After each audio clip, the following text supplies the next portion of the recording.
Welcome in, Magic the Gathering players. Much love. Travis here, bringing you MTG of the day number 9, Living End number 3, or is it number 10?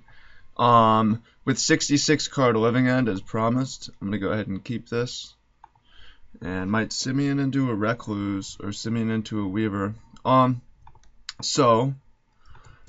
with Magic learning Magic backwards and forwards, and today's discussion, and we've been doing this, non-Magic discussions during the Magic playing.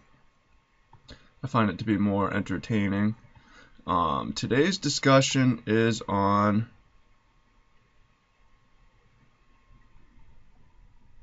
I'm gonna cycle just for curve reasons. Today's discussion is about the internet. So yesterday, the internet in my whole town and the phone towers basically went down. So I live in a place with a population 20,000. And AT&T serves half the population or more, and AT&T was down. So I had an internet holiday, no internet for 24 hours, period. And it was an amazing day, to be honest. It was a really stress-free day. So I got to thinking about the role of the internet in my life, and if it is stressing me out, freaking me out, whatever. I mean, I made a decision for it to be my thing, but I mean, there's a lot of advantages and there's a lot of disadvantages as well. So that's the discussion that I kind of want to have. Go ahead. Yes, we're playing 66 cards here. We need to be concerned about Curse Catcher coming in. So my question to you is, if you could choose to work, what are your thoughts on working online on computers versus working offline with people or with the soil? So I've already been heading this direction, but I can't really right now because of it's the winter and the farms are shut down. But over the fall and the summer, I spent a good amount of time. I spent some time working on farms and getting paid in food, and that, to me, that was just the best deal, and was not stressful at all. I guess the disadvantage with the internet is, first of all, being on the computer all the time can be really unnatural in terms of just standing there, sitting there, and this comes from someone who does that. And just that is problematic. So I could outburst in response right now, but I want to cycle more things. Here comes Curse Catcher. Where was I? Yeah, also, I mean, there's performance stress. Like, for you all, I really want to not make a horrible mistake. And then there's trolls, and then there's obligations and all sorts of things. So my question for you is, if you could choose to be an internet person or a not internet person, which would you pick and why? Spreading seas. That's fine. I think that I am going to cycle on Architects, however. But we can use Pale Recluse to get... Ooh, and I like Simian Spirit Guide a lot.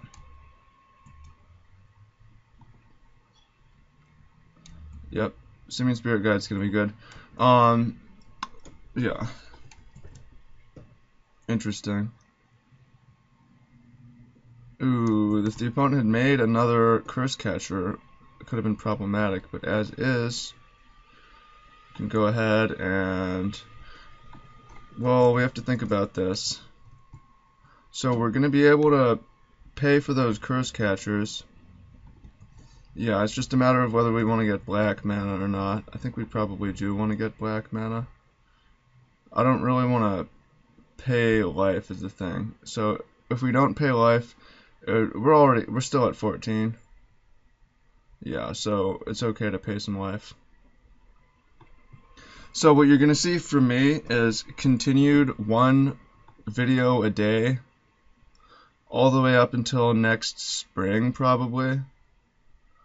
And then maybe that will continue at that pace, but I might dial it back a bit, you know, record the video, post it. I might not continue with the strategy sessions and work on farms. I mean, that had been the direction I had been moving, and man, really stress-free, enjoyable. However, here's the real big advantage of the internet. First of all, it's if you work online, you can relocate, which I've taken great advantage of. But more importantly, if your goal is to help people, if you have a platform of helping, you can reach so many people on the internet. It's generally easier to reach more people on the internet than in the not internet.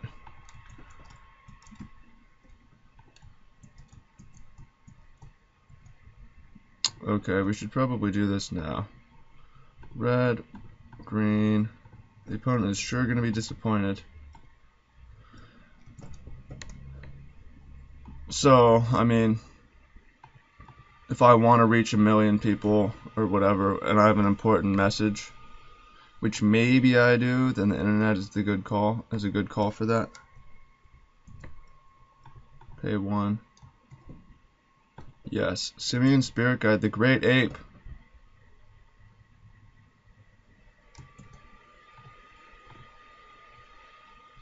Bam, the Great Ape into play. The opponent does get their Curse Catchers back, so if they have a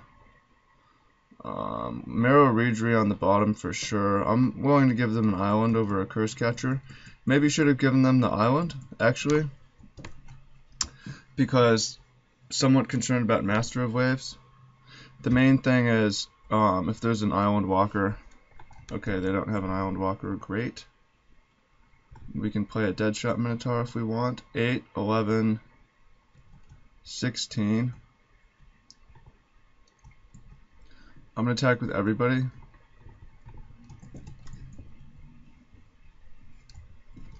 And, oh, check it out. We can play Architects of Will again. Oh, this is interesting. Harbinger of the Tides. Yeah, since the opponent has Spreading Seized our island, we can play Architects of Will. However, I'm interested in waiting 1 turn. The opponent's going to draw a Curse Catcher, which we really don't care about. And then after that, I would like to cast Architects of Will in order to bury the Reedry again. So, opponent down to 9. There's that Curse Catcher and a land, and they have no cards left. And we've got Architects of Will coming down, so that should be it. And might take another turn and a half before the concession comes in. Ooh, Shriekmaw. Shriekmaw's good, but didn't run the math, and I'm gonna stick with the. Either way, we win either way. I like Architects because it lets us look at more cards. See what the opponent's up to. Intelligence, Reconnaissance. Sun Tzu would be proud here. The Art of War. You always want to. Espionage. You need to pay spies better than anyone else in the army. Because they're more important. That's how important information is. Pay the spies more than your generals. Because spies can send information the wrong way too. Alright. Your move. Hey, I played Living End versus Tomohiro Saito at the Pro Tour Valencia. No. Yes? Actually, I think Saito was playing Infect, but I think I played against a different Japanese pro playing that. So, sorry to confuse people. So, don't have a whole lot of sideboard plans here. Really just want to get in the Shriekmaws, Fulminator Mage, and Avalanche Riders, and Beast Within. I don't really like, so we'll see what else we can get instead. Ricochet Trap would be an option. Gnaw to the Bone could be an option. I guess Ingot Chewer. It at least destroys Aether Vial. Fulminator Mage is slow. We could play Ricochet Trap. I think I'm going to go with Fulminator Mage instead. And try it. So the reason I don't like Ricochet Trap a whole lot is the opponent might not even have counter spells. They might be on Curse Catcher. I mean, they probably have Spell Pierce or something, or like a negate. So maybe Ricochet Trap can come in for game 3 if we lose game 2. So here we have a hand that is opponent mulligans. This hand is slightly awkward, but I'm gonna go ahead and keep it. It has most everything we need. The mana's awkward, but we have a draw, we have a cycle, we have Ingature, although the opponent does not have an Aether Vial, so our mana doesn't need to be perfect either, because the opponent is coming equipped with Spreading Seas and is going to attack our lands, so I don't care too much if we don't have perfect mana, whatever. Silvergill Adept. Chooses Mercenary. So the opponent screwed up. Although, that's pretty strong to have that many Silvergill Adepts. They'll be able to bounce back. And we've drawn our second living end. So, by the way, we're playing 66 cards to reduce the risk of drawing. This is, I mean, a pretty rough hand. Definitely could have been a mulligan.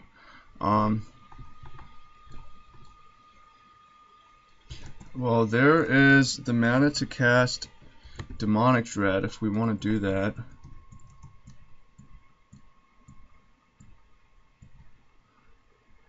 Which I am going to do. It's really like we don't have a whole lot we get in exchange for waiting. We're not doing a whole lot. So let's just make the most of our mediocre draws in position. Not super confident. I mean, we've got a good board state, and the opponent doesn't have double blue, so maybe we have enough time. We have another creature coming. If we draw green, we've got a pump spell, which may be useful. But if I had to bet on anything, it's gonna come down to the opponent choosing Mercenary instead of Merfolk. Ooh, Phantasmal Image is really strong, actually. Top deck, Demonic Dread. Bam. Phantasmal Image clones, but if you can target it, Phantasmal Image just falls away. 52 cards entered the revealed card zones. Take a look. Get a good look. Costanza. Alright, attack. Your move. Opponent. Okay, there's the double blue, so the opponent's got game. We'll see what they're able to do now. Although, yeah. Let's see what they have. Opponent down to 9.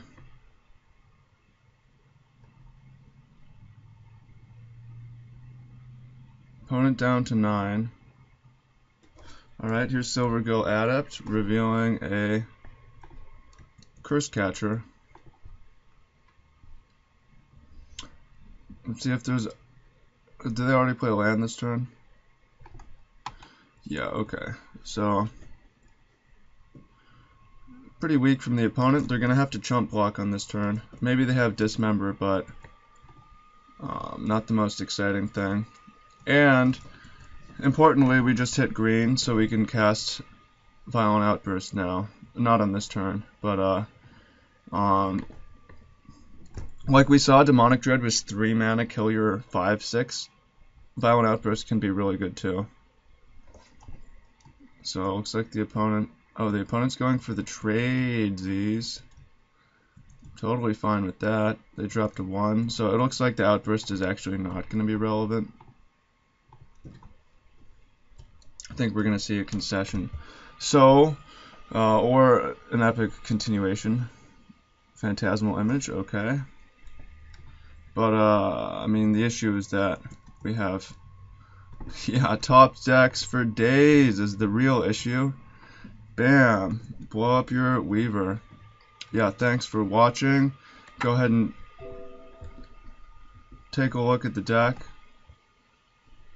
So I went to 66 cards with the living end, basically to decrease our chances of decrease our chances of drawing our worst card. But all I really did is threw in more Architects of Will. So you just cycle through those anyways. It really doesn't change much. But there's not a great reason to just stick to 60 with the living end. It just doesn't. The laws of how many cards to play are different when you have a card like this in your deck where you can't cut it but you don't want to draw it. So maybe we can learn and play extra. And if you have learned from this or have been entertained, you want to keep the daily content flowing through the winter and maybe even to the spring and the summer. Make sure to support on Patreon, receive rewards, get into the Magic Learning from Deck Crafting program. There's a link up here and down below. Otherwise, just seeing you back here tomorrow makes me happy. So much love and thank you all for your companionship and support.